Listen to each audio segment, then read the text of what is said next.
We are on week 5 in our 7-week fall series. We're working with this book up here called Falling Upward, A Spirituality for the Two Halves of Life by Richard Rohr. Today we're going to start talking about the transition into the second half of life. And this whole concept of the two halves of life is a metaphor. It was created by Swiss psychologist Carl Jung. And it's a metaphor which describes this developmental process that we go through from childhood and onward. It describes how human beings are really still evolving and changing at the level of consciousness. It's a psychological process that you can actually look at in a number of different ways. I mean, splitting it in two and calling it the two halves is probably the broadest and easiest way to deal with it, but you can get just as complex as you want because it's really just a matter of how you want to slice the pie, right? You can slice it in 2, you can slice it in 4, and so on and so forth. Now, just to give you an idea of how many developmental models like this are out there, this is a graphic that shows, actually there are 7 different models down there by different authors. And as you can see, there are many, many different levels depending on which author, which person developed it, which again just goes to show that it describes a similar journey or process. They're all describing something similar, but they all slice the pie a little bit differently. Some of them have, 8 or 9, others have 5 or 6. Over here on the far right, they divide it into 3 different tiers. It's just a matter of how thinly you want to split things up. But at its very best, this is a process of transformation. And true transformation is more than just making a change in our lifestyle, right? It's more like a fundamental change in our identity. That's what true transformation is. And transformation is a word that we hear all the time, over and over again on the spiritual path. Every self-help book that comes out promises you transformation. Every motivational speaker who makes the circuits promises you transformation. But what they're really offering for the most part is something that is called translational spirituality. Translational spirituality is about making our life work better. And that's fine. Who doesn't want their life to work better? They offer advice and techniques for getting the things we want. That's translational spirituality. Prosperity, relationships, so on. You can improve your life. You can get what you want without having to make any fundamental change in terms of your consciousness. That's possible.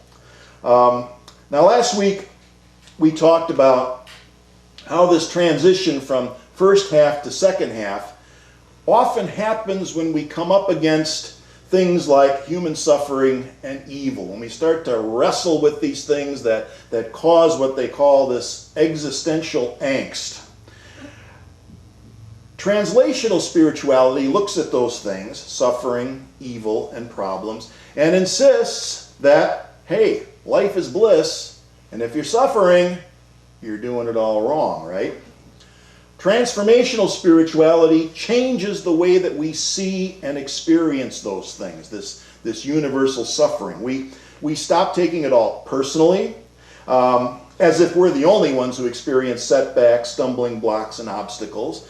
And we realize that we're all in this thing together. And once we achieve that realization that it's not personal, that we're all going through this, that we're all in this together, that's the beginning of authentic and mature compassion, which is really one of the hallmarks of this second half of life. So in the first half of life, we go from the innocence and simplicity of childhood to an often complicated and frustrating process of finding certainty and security in a changing world. We want answers, right? We want answers, especially dealing with those questions I mentioned earlier about the nature of evil and suffering. We want answers. We want to be secure in the face of those things. And ironically, many people end up clinging to religious fundamentalism and biblical literalism as a way to get that security and certainty. Now, I mentioned earlier that that song that John opened up with, Walk On, is really a song about the two halves of life.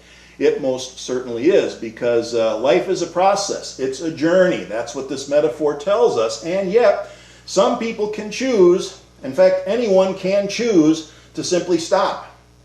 You don't have to keep walking on. You can stop. You can sit down, you can dig your heels in and decide you're not going to move from this spot, or you can turn around and go backwards. And a lot of people choose to do that. They go backwards to a pre-rational way of relating to the world. Hey, you don't have to think about it. All you have to do is follow the rules and do what the Bible literally says to do. It's easy. Believe the literal truth of the stories, and despite all the pain and the suffering in your life now, you will have eternal bliss that will make it all worthwhile, provided, and here's the big catch, you can wait till after you're dead. That's the troubling part of that. But it's a simple and it's a seemingly safe worldview that many people still use. However, for those of us who no longer believe in talking snakes, or who no longer believe that Adam and Eve were two real people living in a garden, or that God created a world where he had to drown everyone except Noah and his family, the easy answers are no longer an option, are they? And you would think, at this point, when you say, well, the easy answers are no longer an option, you would think that this is where things could start to get really complicated. It's actually the opposite. In the book, Richard Rohr talks about something that he calls a second simplicity.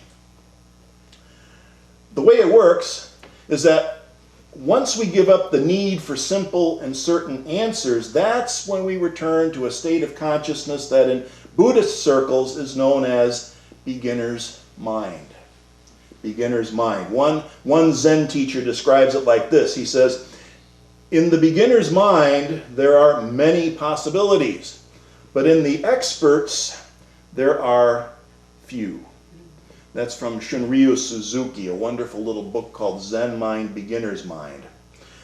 So in other words, if you ever get to the point where you think you've done all your work, and there's nothing left to learn, well, you've started down the slippery slope to the land of delusion, right? So first half consciousness is going to fight against anything that it perceives as a threat to its security, as a threat to the certainty based on those simple, certain answers that it's learned to rely on and provide that security blanket. Second half consciousness, in contrast, has learned to give up the fight. Give it up. Give up the fight and start to look for the possibilities in the face of this stuff that seems to contradict what we think we know. There was another line in the song that John had about you reach the point where you realize that everything you learned and you were certain of is wrong, or at least should be questioned, at least doesn't work so well anymore. That's what happens in the second half, but instead of it getting more complicated, you let go, things get a little bit easier and a little less complicated, actually. I'm going to draw on the wisdom of yet another Zen Buddhist teacher, Alan Watts, who wrote a little book called The Wisdom of Insecurity. The Wisdom of Insecurity. Here's what he says. There's a contradiction in wanting to be perfectly secure in a universe whose very nature is momentariness and fluidity. But the contradiction lies a little deeper than the mere conflict between the desire for security and the fact of change. If I want to be secure, that is, protected from the flux of life, I am wanting to be separate from life. Yet it is this very sense of separateness which makes me feel insecure. So you're secretly asking for separateness, and it's that sense of separation that causes our anxiety, our fear, our insecurity. There's that contradiction and paradox again that the Buddhists are so good at. Seeking security causes the conditions that make us feel insecure. All right, I got an easy but wrong answer to that. So the answer then means that we should try to be insecure, right? Wrong. See, that's That's another false dichotomy. That's another example of the either-or thinking that we encounter in first half consciousness. What I think Alan Watts is really trying to say here is to stop thinking in terms of security. Stop thinking in terms of security and find more ways to engage life at an even deeper level. In fact, if I had to sum up the primary task that we face in the second half, it would be this. 2 words. Go deeper. Go deeper. Ask questions. Embrace the doubt, the insecurity, and even the anxiety that comes from the flux of life. Reminds me of something that Voltaire once said. He said, doubt is not a pleasant condition, but certainty is absurd. Well, unless you're talking mathematical, but you get the drift here. Doubt and questioning are so important to human development that someone wrote an entire book about it. Guess what the book is called? Doubt. It's up there already? Oh, that's all right. Doubt, A History by Jennifer Michael Hecht. One of the things that she demonstrates in this book is that Judaism and Christianity actually have a very rich history of doubt and skepticism and questioning and rebelliousness and things like that. One big example is from the Jewish tradition. We get the book of Job. Now, I've said before, Job is my favorite book in the Bible. In fact, I wrote what was essentially my graduate thesis on Job when we were at Unity Institute. And there is no question about it. Job was the king of the Jewish doubters. Now, you hear people talk about the patience of Job. Complete hogwash. In the face of what happened to him, he was anything but. I don't know where they get that stuff from. They obviously didn't read it. But Job demonstrates classic first half consciousness. He had all the answers.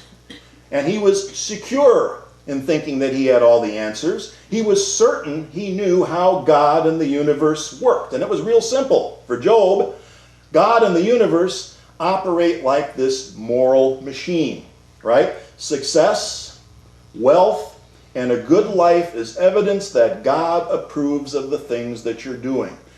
Job was successful, wealthy, had a good life, which meant that God approved of all the things that Job was doing. So Job figured that all he had to do was keep on doing the things that he'd been doing, offering the right sacrifices, saying the right prayers and the right rituals, following the law. If he did all that, his life would go smoothly. If I keep doing good things will keep happening. A simple and certain formula. And then, some really bad stuff started happening to Job. In the story, he loses everything. He loses his children, his cattle, his property, even his health, right? And this just blew Job's world of certainty and order to smithereens. He hadn't done anything bad. And in the book, it's granted. He hadn't done anything bad. And yet bad things are happening to him. The classic question that you have to come up against when you get to that second half of life. So, he started to doubt everything that he thought he knew about the way the universe was supposed to work. And he dared to ask some questions. Actually, it wasn't so much like asking questions. He was demanding answers. He was demanding answers from God. He challenged God to a showdown. He would say, show me. Show your face to me. Stand in front of me. Tell me what's going on. And of course, along the way, what he learned after this long process of all of these questions and laments is that, well, he didn't really know much at all. He didn't really know much at all. Instead of certainty and a solid foundation, his questions left him with quicksand. It was like he was sinking and getting sucked down into the quicksand. And you know what they say about quicksand, right? The worst thing you can do is to struggle and thrash about. The harder you try to kick and flail, looking for certainty, looking for that non-existent solid ground, the faster you sink, the harder you get stuck. So you have to do something counterintuitive. You have to stop. You have to pause, stop resisting. the great effort it takes to let go and be open to something different.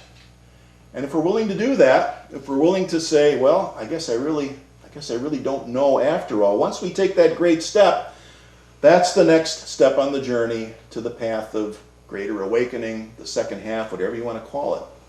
So, Job gave it up. He realized, I know nothing. He opened to the doubt and the uncertainty. There's that wonderful line where he said, there are some things that are just too wonderful and mysterious for my understanding. And when he did that, when he let go of the old answers, it didn't kill him. In fact, that was when he got his life back, right? His property was restored, family, possessions, and things like that. He started living again, and for him it was like seeing the world through new eyes. Second half consciousness. That's what it came to. He didn't get any easy answers, but his willingness to engage the mystery was what brought him back to life. Now, later on in the Bible, we said that there's also a rich history of doubt in the Christian tradition as well. Well, you might remember a Jewish doubter by the name of Jesus, right?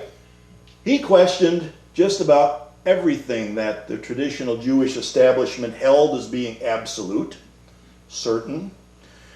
He did things on the Sabbath that you weren't supposed to do, and he refused to do things that the law said that you had to do, and every chance he got, he sat down and he debated, he questioned the priests and the scribes and other officials. Now here was a guy, Jesus, who taught using parables, right?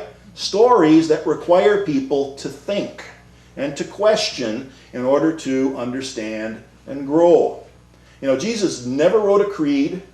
He never gave his followers articles of faith that they were supposed to follow. Those things all came later, the articles of faith. Those were the product of the religion about Jesus. That was the one that turned Jesus into an idol to be worshipped instead of a teacher or someone that you can use as an example. Articles of faith take us back to first half consciousness. Articles of faith can lead to a Job-like brand of certainty and complacency, which is exactly the kind of thing that Jesus was rebelling against. So in our book, in these chapters, the author talks a lot about faith. He uses the word faith a lot, and that's always been a difficult word for me to swallow, to deal with, because I am a lifetime member of the Mark Twain School when it comes to the word faith. And you all remember what Mark Twain said about faith? He said, faith is believing in something you know ain't so. Which is kind of how it works during first half consciousness, right? You believe in things. Blind faith. Now, many times, that's truly for our own good, right? Mommy says, trust me, don't touch the hot stove. Now, I don't know for certain that it can burn me, but maybe it's better to have blind faith in your mom instead of touching it to test at that point. But as we get older, as we mature, as we get into that second half consciousness, we learn different ways to test and evaluate what other people tell us to believe. We learn ways that don't necessarily require us to get burned.